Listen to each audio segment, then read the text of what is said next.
આજે મહાકુંભનો 31મો દિવસ છે। અત્યાર સુધીમાં 44.74 કરોડથી વધુ શ્રદ્ધાળુઓએ પવિત્ર સ્નાન કર્યું છે।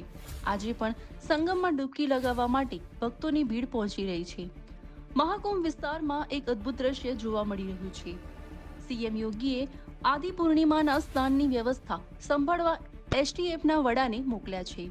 ઉપરાંત 52 નવા આઈએએસ, આઈપીએસ અને પીસીએસ અધિકારીઓને તત્કાલ પ્રયાગરાજ પહોંચીને તત્કાલ ફરજ પર જોડાવા માટે સૂચના આપી છે।